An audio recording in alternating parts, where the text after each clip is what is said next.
Episodio número 99. Uno menos de los 100. Es triste a veces decir que aquí se acabó el cuento, la historia, pero también tenemos la dicha de mucho aprendizaje y decirles que esta historia continuará, porque ciertamente continuará. Épica 100.100, volumen 2, Discípulos Contemple. Y ahora escucharemos la voz de los alumnos para seguir construyendo iniciativas de crecimiento educativo en todos los sentidos y todos los niveles. Y bien, nuestra combatiente número 99 de este recinto impreso es la doctora en Ciencias de la Educación, Dora María Ortega Santiago, de el bello pueblo de Ocotlán, Jalisco. Ya enfilándose, doctora, usted llegó corriendo casi antes de que se cerraran las puertas del recinto a atrincherarse con el cúmulo de aprendizaje y de batallas heroicas que enfrentó en este 2020. Cuéntenos cómo le fue. Muchas gracias. Buenos días, primero que nada, agradecerte la invitación, me siento muy contenta, primero pues por participar en este proyecto tan bonito, tan acertado, y bueno, pues además por la invitación que me haces a compartirte aquí de manera personal.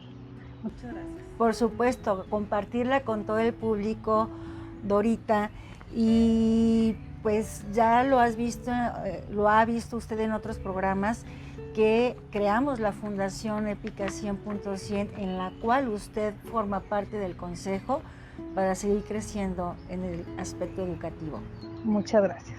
Un gran compromiso, pero sé que lo va a hacer como todos, con mucha entrega, pasión y vocación. Desde luego que sí, claro, y con mucho gusto. ¿Qué la motivó a participar en esta iniciativa? Me motivó, yo creo que primero que nada el sentir, el compartir contigo, con todo tu equipo, esta exitosa idea de por qué no cada quien platicar cómo estaba viviendo la experiencia. Sabemos que todos estábamos tomando la vida de manera diferente, quizás hasta cierto punto estresados, preocupados. La situación que está pasando, atípica, desde luego, una pandemia.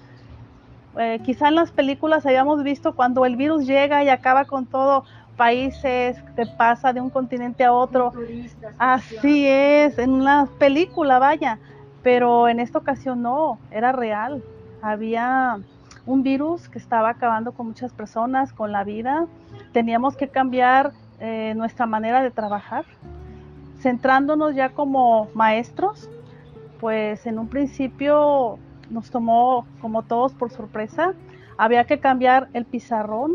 Ya no digo el GIS porque ya tenemos años afortunadamente con el pizarrón interactivo incluso, pero había que cambiar eso. El aula, por irnos a trabajar desde casa. Esa cercanía, ese calor humano de tener a nuestros alumnos cerca, conviviendo, pues ya no. Pasamos a la distancia porque era una necesidad. Primero que nada, salvaguardar nuestra integridad, nuestra salud era lo más importante. Y bueno, pues cuando tú lanzas este proyecto, la verdad me gustó mucho la idea. Dije, qué padre que se nos dé un espacio, una oportunidad de platicar cómo cada uno de nosotros está viviendo y qué es lo que estamos haciendo para salvar la situación, para seguir con nuestro trabajo de la mejor manera. O sea, ¿qué herramientas tenemos que adquirir para poder responder a esta situación? Los maestros, algunos muy jóvenes, pues ya contaban con el uso de la tecnología, no así nuestros alumnos. Hay hogares donde no había una computadora, había celular, el de la mamá, el del papá. Los adolescentes sí, ya traen su celular mejor que el nuestro algunas veces, pero no le daban un uso didáctico. Y bueno, además de todo, ellos nos rebasan, ¿verdad? Tú les dices si en un momento, a ver, aquí está un Zoom, ya saben ellos qué es, una videollamada y demás. algunos de nosotros, maestros, no, empezamos a utilizar, porque las plataformas ya existían. De hecho, no surgieron con la pandemia, ya existían, pero nosotros no les dábamos el uso. Fue la necesidad lo que nos hizo conectarnos a un Zoom, a un Meet. Ya usábamos un correo, sí, el WhatsApp, pero ahora darle un uso didáctico, que, bueno, creo yo que en mucho nos salvó, más no en todo, porque repito, hay hogares donde hay un solo celular o ninguno. Hay también pueblos, comunidades donde no se cuenta con internet.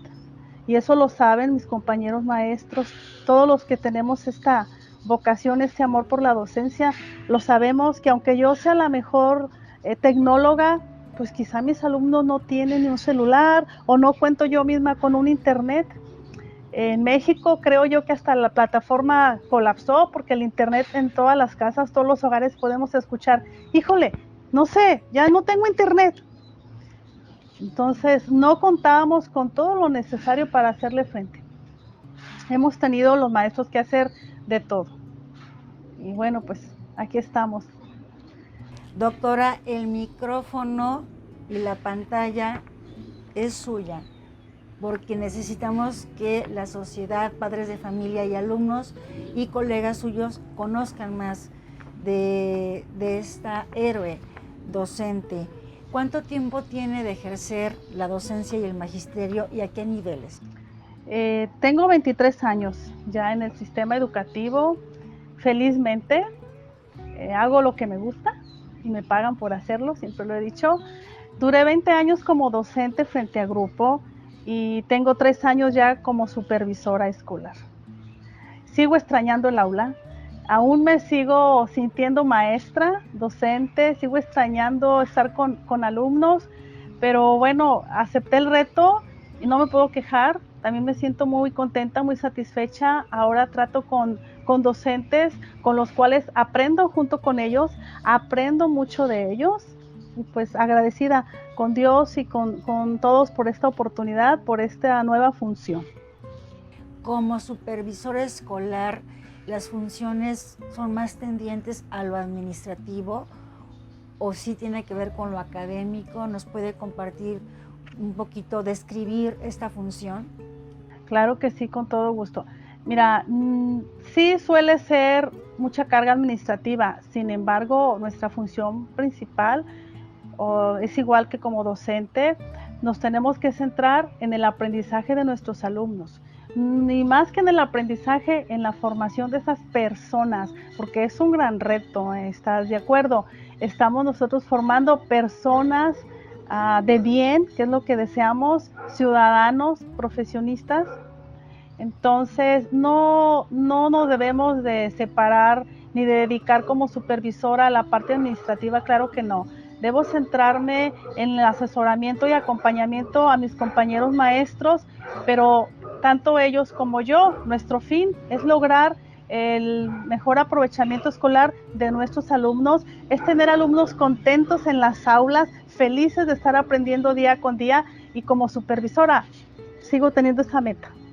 Claro, debo responder a la parte administrativa, a lo que es gestión también, desde luego que sí, es mi responsabilidad. Doctora, la parte personal de Dorita Ortega, personal, familiar, ¿cómo aconteció? Híjole, pues yo creo que como en todos o la mayoría, un caos en el hogar al principio. Tener que organizarme en la casa, mi aula, mi sala de reuniones con los compañeros docentes, compartir el internet con mis hijas. Tengo 2 hijas, una en secundaria, otra en preparatoria, y mamá, desconéctate porque tengo un examen, y yo, no puedo, tengo reunión a las 9. o sea, el esposo pues de alguna manera sale a trabajar y ya, pero sí nos quedamos en casa 3 personas con la misma necesidad de un buen internet, de una buena conectividad, una computadora para cada quien. Desde ahí partimos porque no se contaban con tanto equipo. Pues ahora sí, tuvimos que hacer el esfuerzo, cada quien su computadora, su celularcito, y pues así, darnos nuestros tiempos.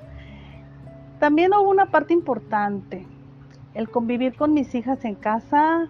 Qué bonito ha sido, porque aprendo mucho de ellas. No te voy a decir que les ayudo en sus actividades, porque como no estaban acostumbradas a que mamá estuviera a un lado ayudándoles a hacer sus tareas, porque yo también trabajo, porque se iban a la escuela, más bien yo estoy recibiendo ayuda de ellas. Hija, ¿tú también ya te has conectado a Zoom? Sí, mamá, a ver, ven, el micrófono, la cámara. Al principio mi hija llegaba y, mamá, no la actives, ponle, o sea, fue ayuda de ellas hacia mí, porque pues son jóvenes, sus maestros ya desde antes manejaban plataformas, más bien la nueva, hablando de nosotras tres, fui yo. Y pues sí fue un show, porque estábamos ahí las tres y órale, la comida, la casa, el hogar, todo, pero a la vez he sentido esa cercanía con mis hijas, madre e hijas, ese apoyo, y me he dado cuenta de que más chicas que yo, ahora ellas me enseñan a mí. Sin duda alguna, grandes escuderas que cuidaron a una guerrera docente, que además de todo, su mamá. Y 3 damas no son igual.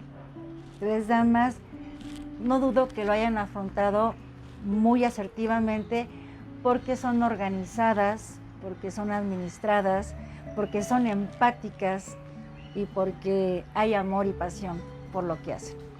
Unas por el estudio y el aprendizaje y otras por la docencia y el magisterio. Muchas felicidades, doctora Dora. ¿Nos puede compartir al público su narrativa? Con mucho gusto. De su viva voz. Gracias. La escuela la hacen en primer lugar los profesores. Soy profesora desde hace varios años, pero recientemente he tenido la responsabilidad de ser supervisora y sí, tal vez podrán decir, qué padre, no les toca hacer nada como supervisores, solo estar mandando y mandando trabajo y dando órdenes e indicaciones. Pero en realidad no he parado de estar en contacto con los maestros a mi cargo, con mis propios medios y mejorando mi competencia de forma autodidacta, igual que muchos. Tratando de salvar junto con ellos el ciclo escolar a cambio de un simple agradecimiento de las autoridades educativas por tanto esfuerzo y trabajo. Como maestros, hemos venido realizando una batalla heroica. Hemos realizado grandes hazañas, equipándonos de herramientas educativas para asumir exitosamente los retos, pero no ha sido suficiente. Aún nos falta mucho. Los primeros días del confinamiento estaba muy nerviosa. No conseguía conciliar el sueño y daba vueltas a la cabeza para ver cómo iba a ser capaz de sacar adelante esta situación de la mejor manera y sin quedar en vergüenza. Con pocos recursos y peor aún, el trabajo en las escuelas iba a depender de las decisiones que yo tomara al respecto. Un paquetote. La mayoría de los maestros estaban intentando teletrabajar con sus pocos recursos y los alumnos en algunos casos compartiendo las computadoras y en otros ni siquiera se contaba con equipo ni ningún dispositivo para poder trabajar. Para no verme tan mal, hice rápidamente algunos cursos online y empecé a pedir ayuda a mis hijas con ciertos términos que desconocía. Veía tutoriales en YouTube y comencé de forma express la adquisición de varias habilidades y competencias digitales. Puedo decir que actualmente estoy bastante satisfecha con el resultado porque he podido continuar con el trabajo sin saber qué iba a ocurrir ni cómo iba a hacerlo. Y a pesar de que hay días en que estaba muy angustiada porque no daba abasto con tantos chats, mails, conferencias, reuniones virtuales, webinars y demás situaciones que han surgido, pues también me agobié porque al igual que la mayoría de mis compañeros estoy trabajando muchas horas de más. Para quienes ya teletrabajaban puede que no haya sido tan traumático. De alguna manera estaban más habituados al ambiente del hogar, a estar en casa con familiares, a tener que conciliar momentos de trabajo que se pudieran cruzar con la cotidianidad familiar, lo cual puede ser un viento a favor dentro de esta tormenta que atraviesan. Pero para quienes la experiencia ha sido nueva, la relación actividad-tiempo se nos ha desvanecido en un gran calvario. Mi primer consejo escolar en línea iba de maravilla hasta que me piden asesoría y ayuda para trabajar con diversas estrategias tecnológicas que nos pedían las autoridades educativas y que la verdad ni idea de lo que eran, comenzando nuevamente con un estrés intenso y un calvario continuo día con día. Con todas estas problemáticas vividas en carne propia, en uno de esos días interminables, lleno de reuniones y trabajo con las hijas, reflexionaba sobre algunos aspectos que hemos dejado de hacer como maestros y lo que han dejado de hacer las autoridades educativas. A continuación les comparto algunas de ellas. Uno de los grandes problemas del docente actual es el concepto o autoconcepto que tiene sobre sí mismo. Por eso me gusta tanto esta cita de Daniel Pennac, docente y escritor francés. Se trata de una frase que habla del orgullo de la profesión, de la dignidad de ser docente, de la enorme suerte que se tiene de transmitir lo que sabemos sin esperar nada a cambio.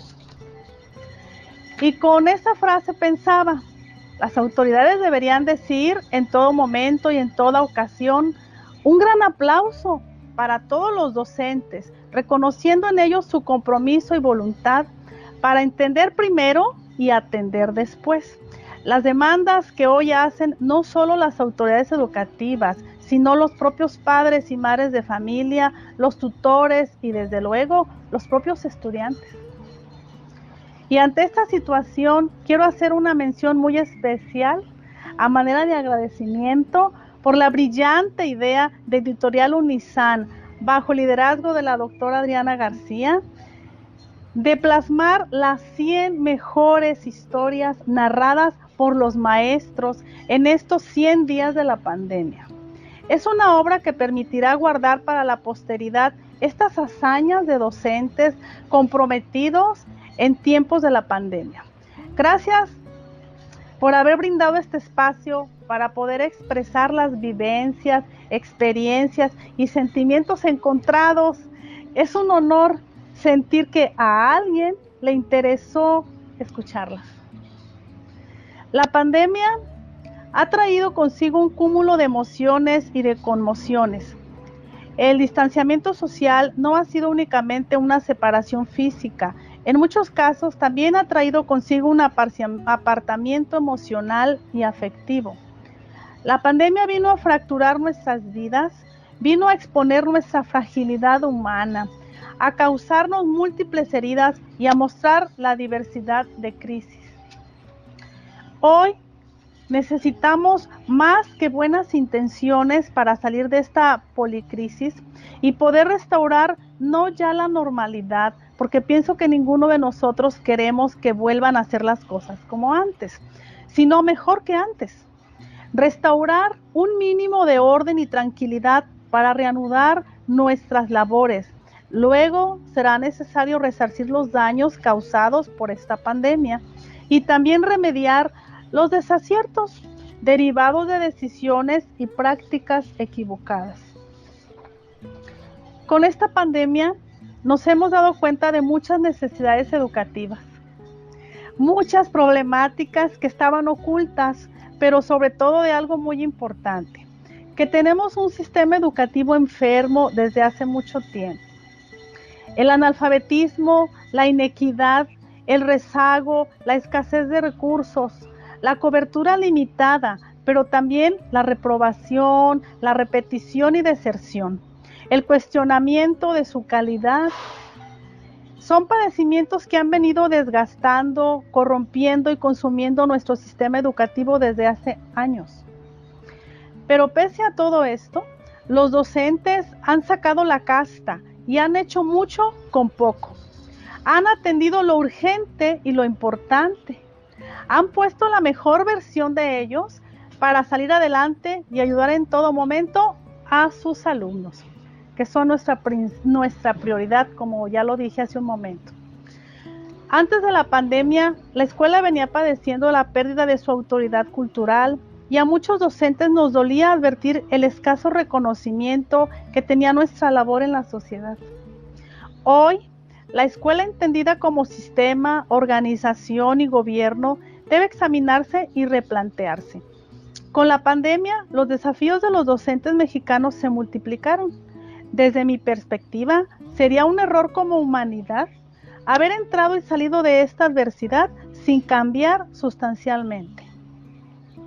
Particularmente, pienso que lo peor que nos puede pasar a nosotros que nos dedicamos a la educación y a la enseñanza es atravesar este infortunio sin haber aprendido nada.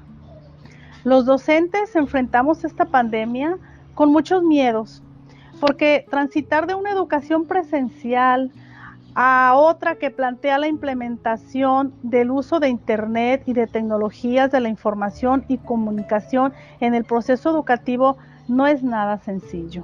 Sobre todo si consideramos que ese tránsito se dio de forma súbita y sin la capacitación adecuada en algunos casos. Desde luego, también encontramos en los docentes desconcierto, decepción y enojo. Desconcierto cuando de la noche a la mañana nuestro hogar se convirtió en salón de clases, sala de juntas, centro de capacitación virtual, oficina de atención psicopedagógica y espacio para brindar asesoría y tutoría a distancia. Decepción cuando advertimos que seguimos confundiendo la escolarización con la educación. Cuando nos damos cuenta que estamos obstinados en cubrir contenidos y no en descubrir y discutir problemas, en buscar soluciones a los mismos y en promover el aprendizaje común o aprendizaje mutuo. Ese que nos invita a intercambiar saberes entre aquellas personas con las que convivimos. El enojo emerge cuando se prioriza lo administrativo, cuando hay una participación obligada en operaciones de capacitación y actualización y además cuando ésta se da en horarios que exigen a los docentes prolongar sus jornadas de trabajo de manera excesiva. La pandemia nos invita a replantear nuestro sistema educativo, redefinir las filosofías educativas que lo orientan, promover un nuevo humanismo, impulsar la equidad educativa, atender los vacíos en la formación pedagógica de los maestros y maestras en las escuelas normales y particulares que se dedican a preparar a docentes y también en los que estamos ya en servicio. Esto será fundamental para recobrar la autoridad cultural de las escuelas y superar la descalificación de los docentes. Gracias a la pandemia es posible entender que el aprendizaje de nuestros hijos exige corresponsabilidad entre padres de familia y docentes. Las condiciones de estudio de los niños, niñas, adolescentes y jóvenes nos lleva a advertir que hacen falta políticas educativas que disminuyan las brechas de desigualdad. Pienso que un enorme desafío que enfrentamos ahora es el no aprendizaje. Las tareas que dejamos los maestros y las maestras y que entregan nuestros estudiantes no necesariamente reflejan que estén logrando los aprendizajes esperados ni avanzando en el logro del perfil de egreso de la educación básica.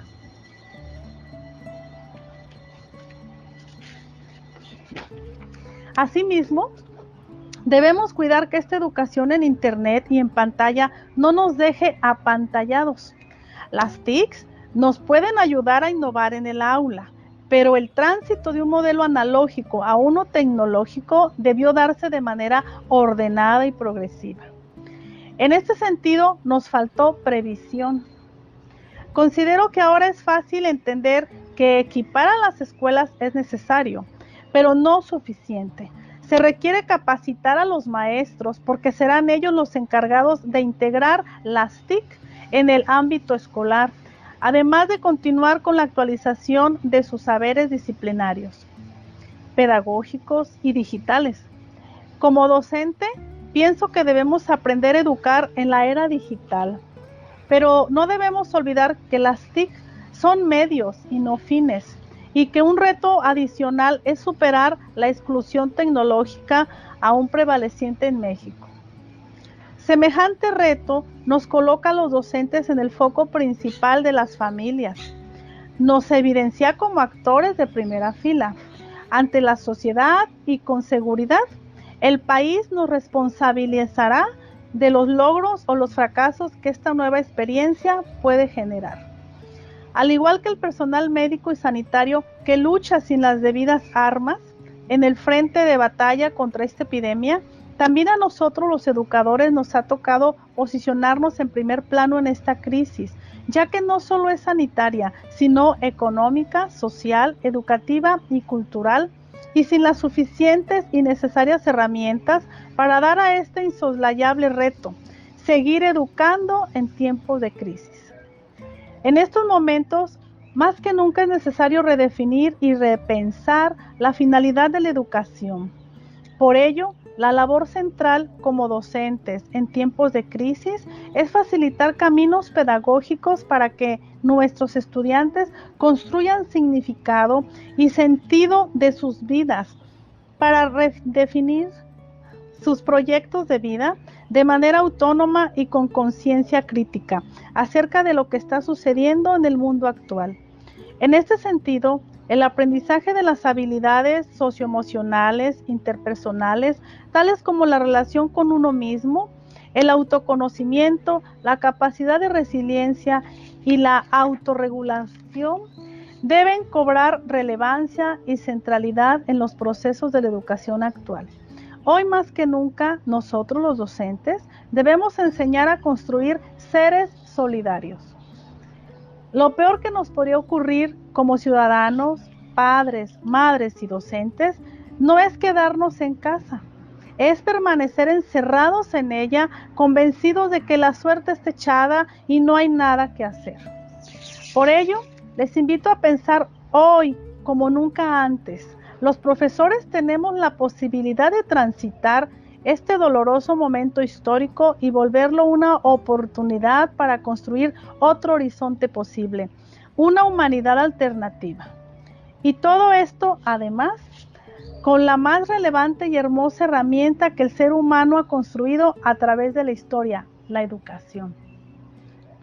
Después de una gran noche de desvelo en la soledad de la noche, con un cansancio intenso, por último pienso, hoy más que nunca debemos asumir el enorme compromiso de una educación en, por y para los medios, sin olvidar que el maestro es irreemplazable y nuestra labor una tarea fundamental.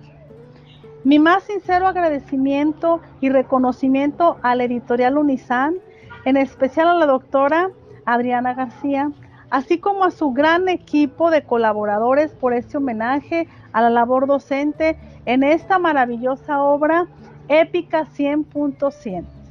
Mi respeto y admiración por siempre. Extraordinario precierre, Dorita. Tenía que ser la 99, porque maneja usted unas profundas palabras y una crítica constructiva a todo el sistema educativo que a lo mejor otras narrativas no se atrevieron a manifestarlo porque quizás no fue la intención, pero esa es una realidad y agradecidos estamos nosotros con usted y con todos los 100 participantes porque construyeron una gran aportación y evolución a la educación. Incorpora además nuevos términos y palabras a la nomenclatura de Épica 100.100 como teletrabajo, como carrera pedagógica o camino pedagógico, calvario, infortunio, pero son palabras sustentadas con toda validez porque si antes no se aplicaban a la educación, hoy sí.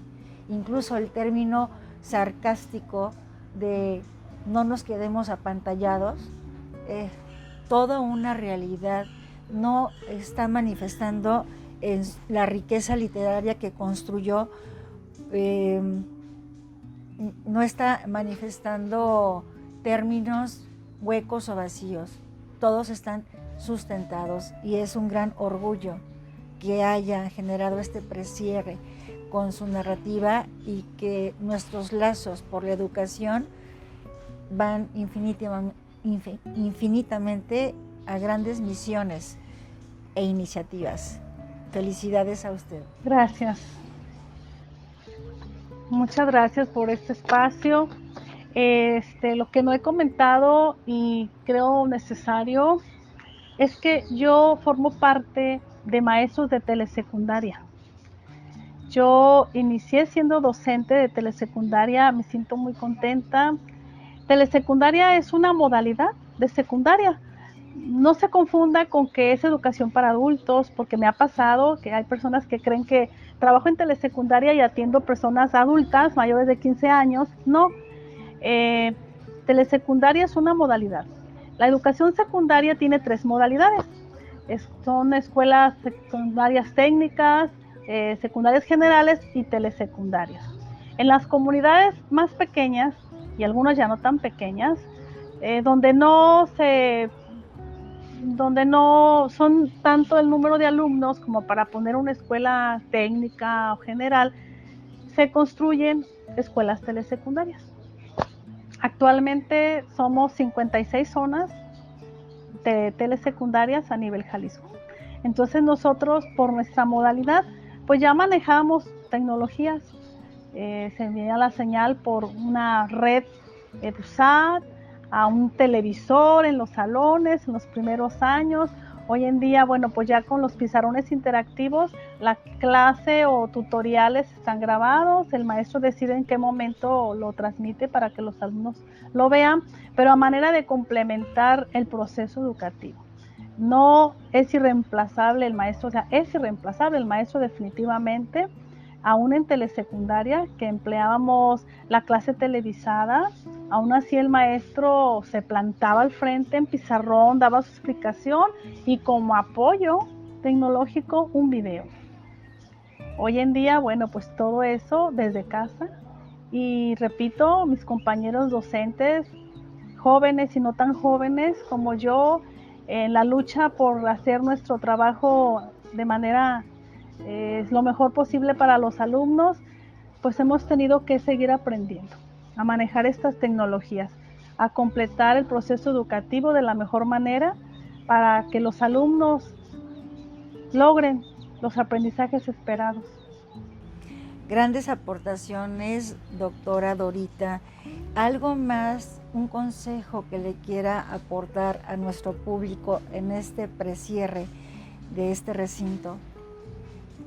Pues como consejo, pues no, yo creo que no me siento como para dar consejos, estoy igual que todos, aprendiendo, luchando por pasar esta pandemia, porque este ciclo escolar atípico, como lo ha dicho nuestro secretario de Educación, termine y llegue a buen fin. Sabemos que los retos están por llegar ahora en agosto, entonces no, quizá un consejo, quizá sugiero no bajar la guardia, seguirnos preparando, seguir teniendo ese amor por la educación. Maestros, algunos son de formación, otros lo somos como yo de vocación. Y sé que vamos a dar el 100 como hasta hoy y que vamos a enfrentar de la mejor forma a agosto con su presencialidad. Atípica también, desde luego. Tengo entendido, Dora, que usted tiene primero una carrera diferente a la educación de formación. ¿Nos puede enriquecer ese conocimiento? Claro que sí. Mi primer licenciatura es en contaduría. Yo estudié para contaduría en el Instituto Tecnológico de Ciudad Guzmán. Felizmente termino mi carrera, encuentro trabajo, fui afortunada de manera muy rápida, pero la iniciativa privada pues me absorbía y en mi familia mis hermanos ya eran maestros. Es más, quisiera comentarles algo. Mi mamá, ella deseó ser maestra. Lo deseó tanto que cuando tuvo hijos le pidió a Dios que todos sus hijos fuéramos maestros. Y yo la escuchaba. Yo a nivel preparatoria yo decía, pues no, yo no quiero ser maestra, yo me soñaba como toda una ejecutiva, ¿verdad? Aunque cuando fui niña, como muchas, jugaba a la escuelita, a que yo era la maestra y hacía mi lista de alumnos fantasmas. Sí me divertía cuando fui niña. Fui creciendo y cambié el rumbo, termino mi licenciatura en contaduría, a los números, termino la licenciatura, pero repito, pues tenía hermanos maestros que me dicen, vente, mira, en telesecundaria, en el año 1997, se hacía un examen para ingresar al sistema educativo como maestro de telesecundaria y precisamente a quienes contrataban eran a profesionistas de otras universidades no normalistas o docentes, tal vez ya en su momento lo desconozco, pero teníamos apertura contadores, administradores, ingenieros agrónomos, que actualmente son mis compañeros, tienen esas profesiones y son excelentes maestros.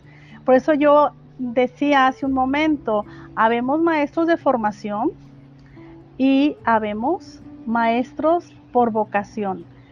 Yo afortunadamente también estudié la maestría en educación, pues ya me considero de formación docente, ¿verdad? Pero en un inicio no. Mi carrera fue contaduría, como bien tú lo dices. Posteriormente le agarré el amor a la docencia.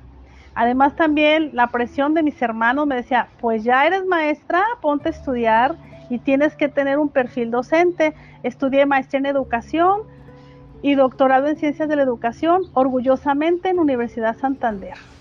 La Universidad de los Maestros. La Universidad de los Maestros, justamente. Desde hace más de 14 años. Dora, un placer haberla tenido. Próximamente les haré entrega en físico de este recinto impreso que se ha tardado su edición por COVID-19. Todos los trámites se han tardado, pero ya falta poco para que se los entreguemos, pero aún así seguiremos en contacto para desarrollar iniciativas en pro de nuestra labor educativa. Gracias. Bendiciones, Dora, y muchas gracias por permitirnos hacerte esta entrevista, sobre todo presencial. Muchas gracias. Gracias a todos. Nuevamente felicitarte, exitoso tu proyecto, muy atinado. Nos diste la oportunidad de platicarte nuestro sentir. Y qué padre que esto se vaya a un libro y lleve a la posteridad nuestras historias, nuestras vivencias, este sentir de esa crisis. O sea, gracias, porque lo que nos has permitido compartir, además se va a la posteridad. Alguien después puede leer y decir, ¿qué se vivió en el 2020? ¿Verdad? ¿Qué sentían los maestros? ¿Cómo daban las clases en esa época? Ah, mira, los alumnos se quedaban en casa y desde allí recibían clases, no sé.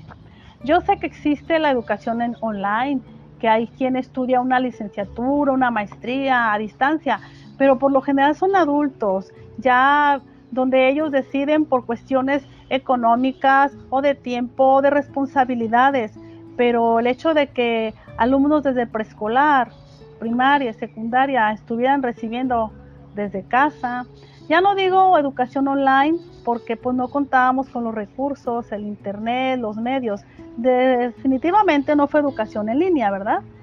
Pero pues sí fue distinto recibir las clases e indicaciones de su maestro a distancia, el no compartir el aula, el no tener esa calidez humana, la cercanía tan bonita de entre compañeros que llegan al recreo, que regresan al salón de clases, que su maestra los ve, que conviven, se perdió 2020 con la pandemia, ¿verdad?